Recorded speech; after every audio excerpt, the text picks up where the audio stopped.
Hi everyone, তোমাদের সামনে আবার চলে এলাম একটি নতুন ক্লাস নিয়ে। ভেক্টর বীজগণিত ক্লাস 12-এর 4th সেমিস্টার। আজকে আমরা সমাধান করাবো ছায়া বইয়ে ভেক্টর বীজগণিত সমাধান। তো এর আগে আমি তোমাদের দুটো ক্লাস দিয়েছি ভেক্টর বীজগণিত থেকে। যদি কারো দেখা না থাকে তাহলে অবশ্যই আগের ভিডিও দুটো দেখে নেবে, তাহলে এগুলো বুঝতে আরো বেশি সহজ হবে। তোমরা ডেসক্রিপশন বক্সে লিঙ্ক পেয়ে যাবে। তো চলো শুরু করা যাক। এর আগে আমরা কোশ্চেন নম্বর 5 পর্যন্ত করিয়েছিলাম। এবার আমরা আলোচনা করব কোশ্চেন নম্বর 6। কোশ্চেন নম্বর 6 দেখো কি বলেছে। মনে করো দুটি ভেক্টর এ এবং বি বিন্দু দুটির সংযোজক সরলরেখাংশের মধ্যবিন্দু বলেছে সি। তো ধরে নিলাম আমরা একটা রেখা নিচ্ছি এ এবং বি। এখানে একটা পয়েন্ট ধরে রয়েছে এ, আর এখানে ধরো একটা পয়েন্ট রয়েছে বি। ওকে, রয়েছি। এবং এ এবং বি এ বলেছে বিন্দু দুটির অবস্থান ভেক্টর যথাক্রমে A vector and C vector. ঠিক আছে, তাহলে এ এবং বি বিন্দু দুটো সংযোজক সরলরেখাংশের মধ্যবিন্দু আমাকে বলা হয়েছে কত, মধ্যবিন্দুটা বলে দিয়েছে সি। আর কি বলেছে, এ এবং সি বিন্দুর অবস্থান ভেক্টর বলে দিয়েছে আমাদেরকে small letter A and small letter C vector. কোশ্চেনটা বুঝতে পারলে? তাহলে আমাদেরকে কোশ্চেন করা হচ্ছে বি ভেক্টরের বি বিন্দুর অবস্থান ভেক্টর কত হবে। ঠিক আছে, তো বি বিন্দুর অবস্থান ভেক্টর আমাদেরকে বের করতে বলছে। খুব সহজ কোশ্চেন, ভালো করে বোঝো। যেহেতু এটা বলেছে এ এবং বি বিন্দু, যেহেতু মধ্যবিন্দু হচ্ছে সি, সুতরাং আমরা যদি ধরে নিই যে বি ভেক্টরটি হচ্ছে, বি বিন্দুর অবস্থান ভেক্টরটি হচ্ছে এক্স, যদি ধরে নিই আমরা, তাহলে আমরা অবশ্যই বলতে পারবো এই দুটোকে যোগ করে দুইটা ভাগ করলে আমরা কি পাবো, মধ্যবিন্দুর স্থানাঙ্ক পেয়ে যাবো। ঠিক আছে, তো আমরা ধরে নিচ্ছি, ধরি বি বিন্দুর অবস্থান ভেক্টর, বি বিন্দুর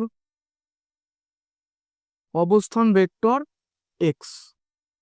আমরা ডিরেকশন জানা দিচ্ছি, কারণ ভেক্টর মানে কিন্তু তার মান এবং দিক দুটোই থাকতে হবে, তার জন্য অবশ্যই ডিরেকশন দিতে হবে, ডিরেকশন দেওয়াটা উচিত।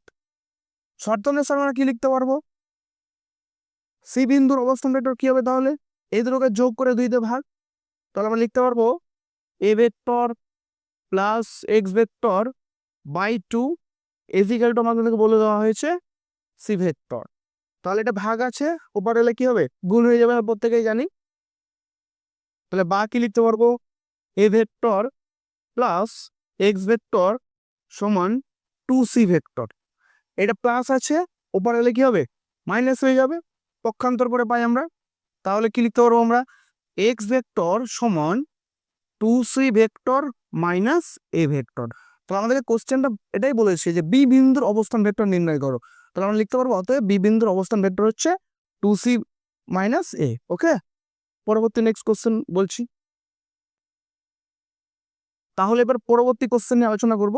পরবর্তী কোশ্চেন দেখো কি বলা হয়েছে, কোশ্চেন নম্বর 7। দুটো ভেক্টর দেওয়া আছে, একটা A vector 2i cap minus 5j cap plus 3k cap, and B একটি vector i cap minus 2j cap plus minus 4k cap. এটা বলা হয়েছে, দিয়ে আমাদেরকে বলা হচ্ছে 3a প্লাস 2b এর মড দেওয়া রয়েছে। মড দেওয়া মানে কি, তার ম্যাগনিটিউড, শুধু মান বের করতে বলা হচ্ছে। এই টাইপের কোশ্চেন কিন্তু পরীক্ষায় আসে 2 নম্বরের জন্য। ওকে, তো দেখো আমি আর লিখলাম না, এ ভেক্টর তো দেওয়া রয়েছে, বি ভেক্টরও দেওয়া রয়েছে। আমরা এবার ডাইরেক্ট বের করবো 3a অ্যান্ড 2b, মানে জাস্ট 3 একটা স্কেলার গুণ করতে হবে। তাহলে আমরা কি লিখবো, দেয়ারফর 3a ইজিক্যাল টু কত, প্রত্যেকটাকে 3 দ্বারা গুণ করে দাও। তাহলে 3 দিয়ে 6, 6i cap minus 15j cap plus 9k cap, এটা পেলাম। এবং 2b বলা হয়েছে, তাহলে 2b সমান কত লিখতে পারবো আমরা, এটাকে 2 দিয়ে গুণ করো, তাহলে কত হবে, 2i cap minus 4j cap minus 8k cap. তাহলে আমরা এটা পেয়ে গেলাম। এবার আমরা বের করব এখন 3a প্লাস 2b, এটা আমরা বের করব। তো জাস্ট দুটোকে লিখে যোগ করে দাও, 6i cap minus 15j cap plus 9k cap plus, এটা লিখবো আমরা 2i cap minus 4j cap minus 8k cap. Okay, এবার ভেক্টর যোগ বিয়োগ খুব সহজ জিনিস, আই ক্যাপের সাথে আই ক্যাপের হিসাব করবে, জে ক্যাপের সঙ্গে জে ক্যাপ, কে ক্যাপের সাথে কে ক্যাপ। ওকে, তাহলে কত পাচ্ছি আমরা, 6i cap plus 2i cap, তাহলে কত হলো, eight I cap minus 15 minus 4 মাইনাসে মাইনাসে প্লাস হয়ে যাবে, বাট চিহ্নটা কি থাকবে? মাইনাস থাকবে। তাহলে মাইনাস 19 জে ক্যাপ, ওকে, প্লাস 9 কে ক্যাপ মাইনাস 8 কে ক্যাপ। তাহলে কত হচ্ছে? শুধু কে ক্যাপ, অনলি কে ক্যাপ। তাহলে এটা আমরা পেয়ে গেলাম। এবার বলেছে মডিউলাস মানে তার মান। তাহলে therefore mod 3a plus 2b is equal to হয়ে যাবে square root of coefficient square 8 এর স্কোয়ার প্লাস মাইনাস 19 তার স্কোয়ার প্লাস 1 স্কোয়ার। তাহলে কত পাচ্ছি আমরা? 64 and 90 এর স্কোয়ার কত হয়? 19 into 90 361, ওকে, 361 হয়। তাহলে আমরা লিখে দেবো 361 প্লাস 1 এর স্কোয়ার 1, তাহলে 1 করলাম। এবার যদি আমরা এই দুটোকে যোগ করি, তাহলে যোগ করে যেটা পাবে সেটা দেখো 426 পাবে। এবার আমরা দেখবো 426 এর রুট হবে না হবে না, বা রুট আকারে ভাঙা যায় কিনা। তো আমাদের দরকার নেই, রুট পাচ্ছি না, সুতরাং তোমরা এটা রেখে দিতে পারো, ওকে। তাহলে আমাদের এটা হচ্ছে আনসার। পরবর্তী কোশ্চেন আমরা দেখো, পরবর্তী কোশ্চেন দেখো, কোশ্চেন নম্বর 8-এ কি বলা হয়েছে? দুটি ভেক্টর দেওয়া রয়েছে, ওকে। এ একটি vector 2i cap plus 3j cap minus 4k K cap and B একটি vector i cap plus 2j cap plus k cap দিয়ে আমাদেরকে বলা হয়েছে কোশ্চেনে a প্লাস বি এই ভেক্টরটির মান বের করতে বলেছে, আর বলা হয়েছে মডিউলাস a প্লাস বি এর মান নির্ণয় করতে বলা হয়েছে, ওকে। এর মান নির্ণয় বলা হয়েছে। তো দেখো এদিকে আমাদেরকে এ বলা আছে, বি বলা আছে, তো আমরা জাস্ট এ প্লাস বি বের করবো। তো আমরা লিখবো অতএব A plus B vector is equal to কত পাচ্ছি দেখো, 2i cap plus 3j cap minus 4k cap plus B vector কত আছে এই যেটা, তাহলে এখানে কত হবে? i cap plus 2j cap plus k cap. এবার তোমরা i ক্যাপের সঙ্গে i ক্যাপের হিসেব করবে, j ক্যাপের সঙ্গে j ক্যাপের হিসেব করবে, k ক্যাপের সাথে k ক্যাপের হিসেবটা করে নেবে। তাহলে 2i cap plus i cap কত হলো? 3i cap plus 3j cap plus 2j cap 5j cap minus 4k cap plus k cap. তাহলে প্লাস আছে মাইনাস, মাইনাসের চিহ্ন বড় চিহ্নটা বসবে, তাহলে কত হবে? 3k ক্যাপ হবে। তাহলে এটা আমরা পেলাম a প্লাস বি। এবার থেকে আমাদেরকে বলা হয়েছে modulus of a plus B নির্ণয় করতে বলা হয়েছে। তাহলে therefore modulus of a plus B, তাহলে এটা কত আসবে? স্কোয়ার রুট অফ এদের প্রত্যেকটা স্কোয়ার হবে, তাহলে 3 স্কোয়ার প্লাস 5 এর স্কোয়ার। এখানে কিন্তু অবশ্যই মাইনাস থাকলে কিন্তু অবশ্যই ব্র্যাকেট ইউজ করবে, প্লাস থাকলে ব্র্যাকেট ইউজ না করলেও চলবে, কিন্তু দুটোর সঙ্গে থাকলে ইউজ করা উচিত, আর মাইনাস থাকলে অবশ্যই। তো কত আসছে? 9 প্লাস 25 প্লাস 9, তো কত আসছে? 9 18 প্লাস 25 অ্যাড করে দিতে হবে আমাদেরকে, তাহলে 3 আসছে 43। তো কত পেলাম আমরা? স্কোয়ার রুট অফ 43, ওকে। এটা ভাঙা যাচ্ছে না, সুতরাং এটা হচ্ছে আমাদের অ্যান্সার। তাহলে আমাকে বলা হয়েছে A plus B and modulus A plus B এর মান নির্ণয় করো। এ প্লাস বি পেলাম, এটা answer, and A modulus A plus B পেলাম রুট স্কোয়ার রুট অফ 23 পেলাম, সরি 43, ওকে। এবার দেখো আমরা পরবর্তী কোশ্চেন আলোচনা করব, মোস্ট ইম্পর্টেন্ট কোশ্চেন। এই কোশ্চেনটা কিন্তু আমি দেখেছি এইচএস বোর্ডে কিন্তু 1-2 বার এসেছে, ওকে। অর্থাৎ কোশ্চেনটা ভালো করে ফলো করবে। দেখো বলা হয়েছে আলফা একটা ভেক্টর আলফা বলে দিয়েছে অ্যান্ড বিটা একটা ভেক্টর বলে দেওয়া হয়েছে, দিয়ে আমাদের কোশ্চেনটা করেছে যে 2 আলফা মাইনাস বিটা ভেক্টরটি নির্ণয় করো এবং এই ভেক্টরটির অভিমুখে একটি একক ভেক্টর নির্ণয় করো। এবার এই কোশ্চেনটা আলোচনা করছি মানে যে এই কোশ্চেনটাই চলে আসবে এমন কিন্তু গ্যারান্টি নেই, তোমাদেরকে মাথায় রাখতে হবে, জিনিসগুলো ভালো করে বোঝো। এই টাইপের কোশ্চেন কিন্তু আসতে পারে, এ বি দিয়েও আসতে পারে, ঠিক আছে। তো দেখো তাহলে প্রথমে আমরা বের করব 2 আলফা। তাহলে 2 আলফা সমান কত আসছে দেখো, আলফা আমাদের দেওয়া রয়েছে, এটা 2 দ্বারা গুণ করে দাও, তাহলে 4i cap minus 10j cap plus 8k cap পেলাম। আর বিটাটা তো বলে বলে আছে আগে থেকে, তাহলে কত হচ্ছে? 2 আলফা মাইনাস বিটা ভেক্টর আমরা বের করব। তো দেখো 2 আলফা মানে এটা পেলাম 4i cap minus 10j cap plus 8k cap পেলাম, মাইনাস বি ভেক্টর করবো আমরা, মাইনাস বি মানে কি সাইনগুলো চেঞ্জ হয়ে যাবে, তাহলে মাইনাস বি ভেক্টর করে দাও, তাহলে এটা কত হবে মাইনাস আই ক্যাপ, মাইনাস হয়েছে প্লাস 4 জে ক্যাপ, এটা মাইনাস কত হয়ে যাবে 6 কে ক্যাপ হয়ে যাবে। এবার আই ক্যাপের সাথে আই ক্যাপের হিসেবে জে ক্যাপ আর কে ক্যাপ। ওকে, তো দেখো কত পাচ্ছি আমরা, 4 I cap minus I cap 3 I cap, 10 J cap plus 4 J cap মানে হচ্ছে মাইনাস 6 জে ক্যাপ, 8 কে ক্যাপ মাইনাস 6 কে ক্যাপ, তার মানে কত পেলাম প্লাস 2 কে ক্যাপ পেলাম।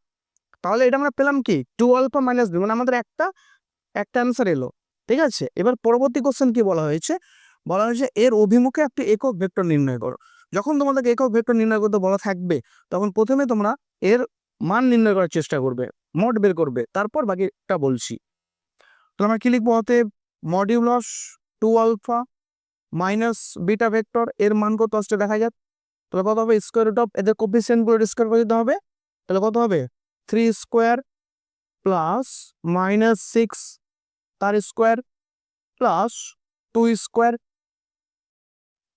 তাহলে কত পেলাম এটা 9, এটা পেলাম 36, এটা পেলাম 4। তো তোকে অ্যাড করলে কত পাচ্ছি, এগুলোকে অ্যাড করলে 40 and 49, 49 কিন্তু রুট হয় 7 7 49 হয়ে যাচ্ছে, তাহলে এটা আমরা পেয়ে গেলাম 7। যদি না পেতাম ওটাই রেখে দিতাম, কোনো চাপ ছিল না। ওকে, এবার যদি আমাকে বলা হয় এর অভিমুখে ইউনিট ভেক্টর, তার মানে কি এই ভেক্টরটা বাই তার মড। ওকে, তাহলে আমরা কি লিখবো, অতএব 2 আলফা মাইনাস বিটা ভেক্টরের অভিমুখে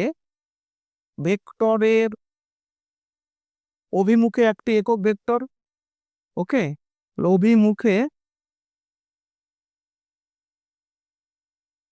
একটি একক ভেক্টর,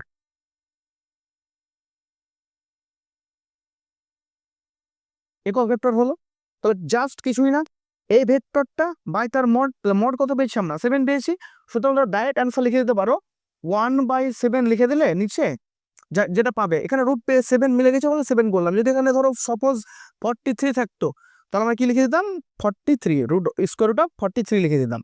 ওকে, বাকি যে ভেক্টরটা আছে লিখে দাও, 3i cap minus 6 J cap plus 2 কে ক্যাপ, তাহলে এটা হচ্ছে ফাইনাল আনসার। ওকে,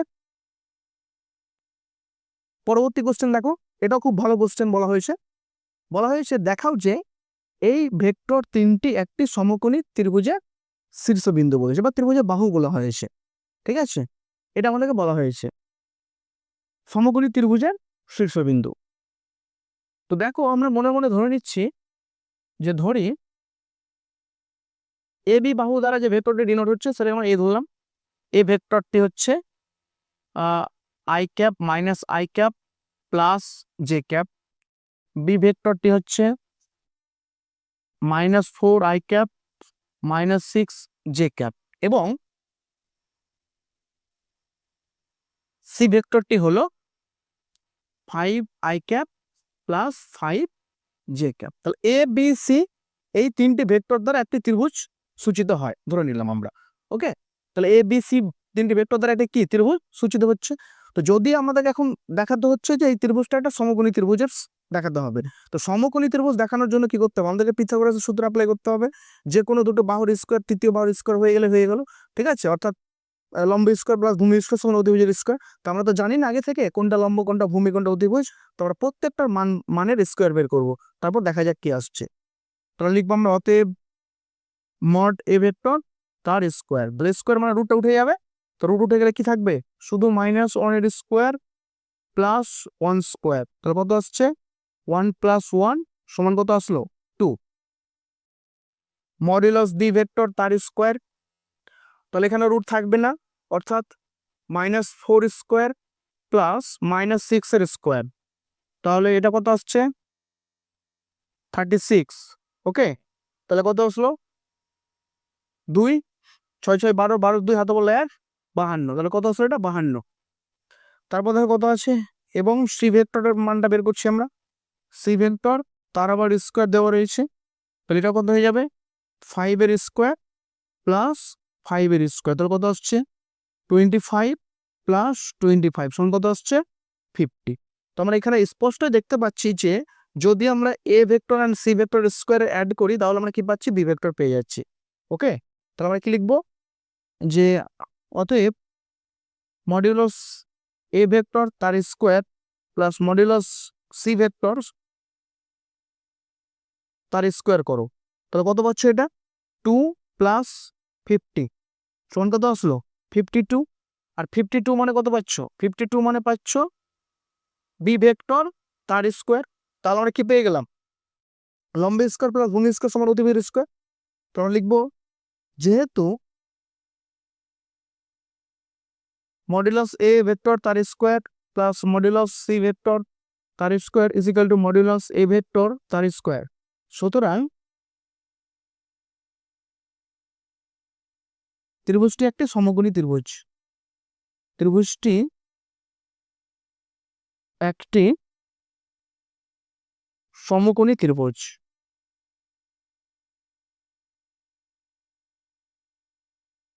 ওকে, তাহলে আজকে এই পর্যন্ত থাকলো, পরবর্তী ক্লাসে আমরা পরবর্তী অঙ্কগুলো আবার করিয়ে দেবো। ধন্যবাদ প্রত্যেককে।